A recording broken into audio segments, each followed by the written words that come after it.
Let's bring in our friend, Fox News chief political analyst Brit Hume. So good to see you. In all your years of covering Washington, D.C., the Pentagon is one that does briefings quite regularly, but this was a little unusual. Wanted to get your take on how you thought they did this morning. Well, I was very impressed, especially with General Kane, whose description of how as Jennifer has just outlined, of how the targeters in the Pentagon, going back, 15 years, had planned for this moment. The B-2 had been built for this moment, and the bunker buster bombs had been too for this very moment. And I think it's fair to say that the problem with that early report that leaked out of the Defense Intelligence Agency was that it wasn't really plausible that ordnance of this capacity that had been tested to the extent it could be by the U.S. military, and that, so far as we could tell, struck the target precisely, would have done only limited damage. It was obviously a preliminary report, and as Jennifer pointed out in her reporting when it first came out, it was low confidence, and it seems to have deserved low confidence based on all that we've heard since. Obviously, final reports are yet to be heard, but it was an impressive briefing, especially by General Kane. I'd like to say a word, if I may, Dana, about Jennifer Griffin, who was attacked by the Defense Secretary today, an attack she certainly, in my view, did not deserve. Her professionalism, her knowledge, and her experience at the Pentagon is unmatched, and I have had and still have the greatest regard for her. The attack on her was unfair. One thing I was going to mention about that, Britt, is that the DIA is kind of like on the first level of intel. It gets higher up as you go to the CIA and DNI. And it reminded me of the 2004 exit polls, right? These first reports can often be wrong, and that's what they were trying to correct today. Bill. Britt, I was just going to ask you. It was a typical.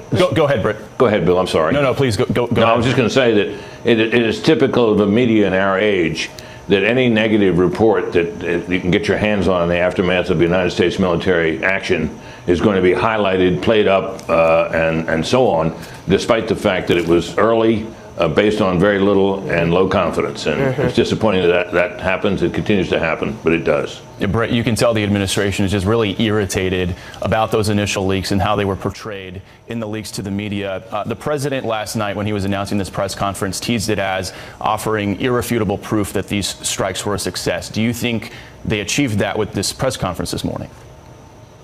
Well, I think they probably helped, particularly General Kane's comments. And look, there's now a body of response that we've seen to this initial report, and we're hearing it from all kinds of quarters, as has been outlined by Jennifer and others, to the effect that the likelihood that this was a very great success is the real deal. So obviously we await final reports. First reports are inevitably unreliable and should be so treated.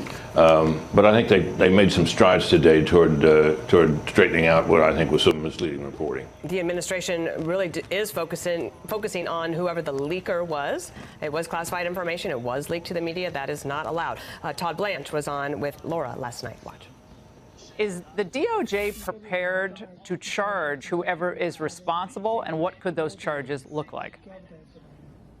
I mean, absolutely. Of course we're ready. So you better believe, and the American people better know for sure, that this is exactly the type of conduct that we will investigate fully. Whether it's treasonous and whether someone will be charged with treason, listen, we'll work that out, but you better believe that the Department of Justice is going to do everything we can to find out who did this. A lot of these leak investigations don't ever ultimately result in something. Is this one possibly different? Yeah, well, Dan, as you suggest, there's a long history of leak investigations and an even longer history of leaks, and most of them come to nothing. Leakers know what they're doing, and they do it because leaking is a way to try to exercise power and influence the national discussion. And most of the time, they don't find out who leaked them. We still don't know who leaked that Supreme Court opinion in the Dobbs case. We still don't know who left the cocaine in the White House. And the list of these things goes on and on. I hope they find the leaker. It was not inappropriate to leak, but I wouldn't hold my breath. Britt, I've watched some of your posts on social media. You've got some concerns about some of the reporters that initially picked up the leak, or the pieces of the leak that came out initially. Your thoughts? Well, the main thing, look, I don't have any objection to reporting the existence of this early report from the Defense Intelligence Agency. What I object to is it being played up as if it were some final judgment, and, in particular, a report on CNN left out the fact that this was held in low confidence. That's important. That's a critical detail. I know Jennifer reported when she reported on this, but certain others didn't, especially that CNN report, done by a reporter, by the way, who fell hook, line, and sinker for the Steele dossier, which is now totally discredited, and also bought into the idea that the Hunter Biden laptop was Russian disinformation. So someone who should be regarded, I think, with skepticism. Low confidence, sort of like America's feelings about the media. All right, Britt Hume, thank you so much. It's great to see you today. Lieutenant Colonel Darren Gobb, Army veteran, Black Hawk helicopter pilot, and international military strategist, in focus now. We heard incredible detail, and I want to get into that now because Americans likely won't see this anywhere else unless they watch this morning. And I'm disappointed that we hadn't kept our focus on the fine men and women of the military, but we did it today. So if you'll give me just a moment, I want people to see this from the Joint Chiefs of Staff Chairman Dan Kane.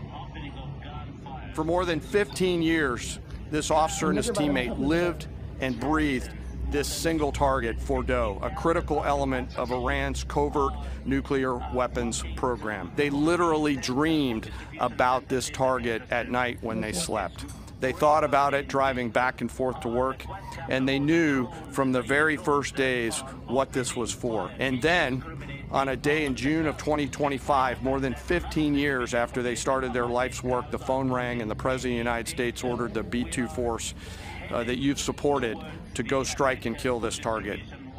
Heroes in motion. We're thankful to all of them. First of all, your thoughts on that, and then we'll move forward. Yeah, good morning, Harris. It's always impressive to be able to see what the American military can do. The debate over whether or not we should, that resides in the hands of the politicians. Let them answer those questions. But when it comes down to executing the mission with expertise, we have shown on more than one occasion, and this is just another one, that we can fly around the world, target you very quickly, very surgically, and return home. Nobody else can do that. And that's what the American taxpayer can see in the expertise in the American military, and everybody around the world, I guarantee you, heard those explosions one way or another, and they're thinking twice about some of the things they may have heard about the U.S. military. And I hope they are, because our goal is to make sure that we're never needed in the first place. That's exactly right, and that's what President Trump was saying. He wanted this to go in, be a precision strike, and then everybody made it back, and they did. It was remarkable and a blessing. Look, what is important for Americans to know at this point? You've got a low confidence, leaked assessment early on before much was known at all.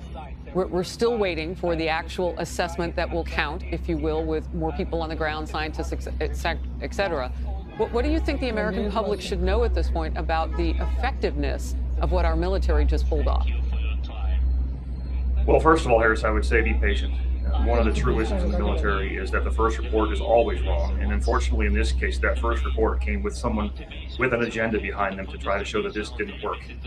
So that patience means the American people should wait for an actual complete assessment. You can't assess this from airborne and space-based platforms purely. It has to have a human intelligence component to it with some eyes on or better evaluation of what is happening. That's not done yet. It needs to be done, and I'm sure it will be done fairly quickly.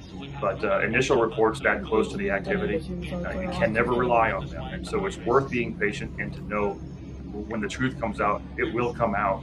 And this was a precision strike by a massive ordnance penetrator. These bombs don't miss. And when they hit, there is a significant response with what they're capable of doing. I'm familiar enough with them to know what they're capable of. Whatever they hit, they were effective. It's just a question of how effective were they and how long would it take for Iran to try to rebuild. I think we're at the point of them taking years to have to rebuild with their capabilities, if ever. That part of what you just said about the rebuild for years from now, is what we've heard from the director of the IAEA and also from Iran saying it was heavily damaged. And we know the president and we know Israel have both said it. So, I mean, we have to have patience for the details on this. But what do you make of that's more than a triangle of sources right there? It is, and I think what you're getting to is a high confidence assessment that's going to happen very quickly because the American people rightfully are demanding answers that they are owed. And that's, of course, outside of the classified arena that will come in different ways, that Congress will also have to answer those questions, have those questions asked as well. and all that is to follow. We do have time. At this point, there's no emergency. There's no rush to form conclusions that are based on limited intelligence or lack of knowledge. That's why I believe that the American people do need to have patience. But I do believe this administration will provide some answers very quickly. Yeah, and the American people deserve the truth, and not some politically or otherwise driven, slow drip of misfacts, misinformation, and perhaps an agenda, as you pointed to. So there is an FBI criminal investigation looking into who might have leaked this information. Let's move on, though, for what I've been promising so far this hour, and that is a lot more detail on that mission, which came via, at one point, Chairman Kaine, who also highlighted the young soldiers who were tasked with defending the largest U.S. base in the Middle East when Iran retaliated. Let's watch. The oldest soldier was a 28-year-old captain. The youngest was a 21-year-old private who'd been in the military for less than 2 years. Imagine you're that young first lieutenant, you're 25 or 26 years old, and you've been assigned as the tactical director inside the command and control element.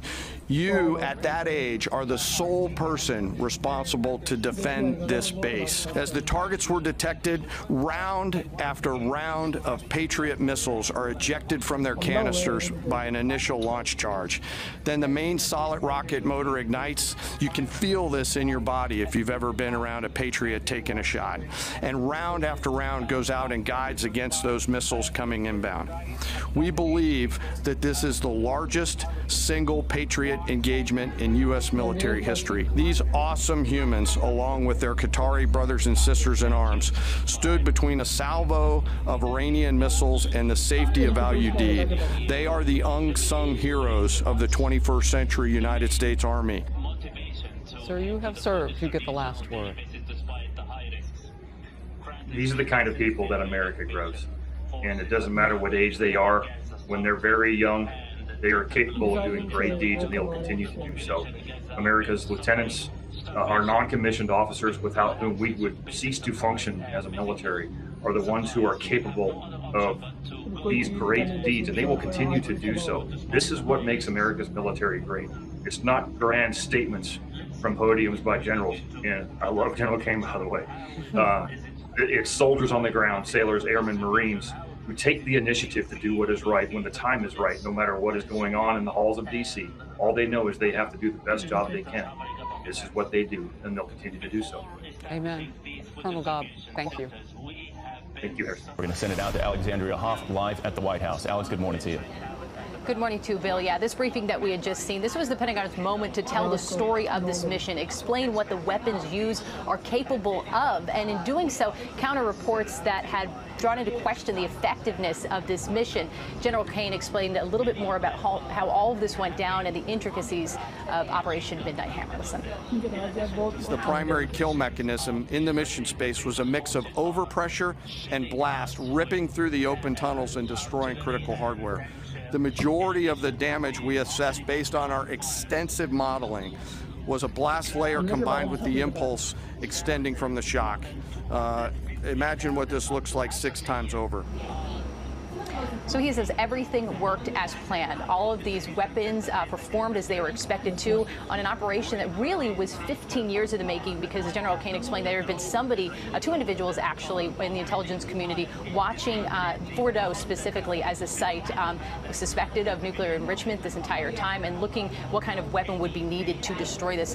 It was explained to us that, and to all press that were there, that an attack on a mountainside covered nuclear site really would require the kind of weaponry that would first blast open the cap that they have. That is what happened. The rest went down into the ground, 1,000 feet per second, I believe the general said, exploding in that mission space where really the hub of Iran's nuclear capabilities. Weapon number 6 then was there covered just in case one of those jets or weapons did not work. General Kaine saying today it's really not his job to assess the aftermath, but he knows everything.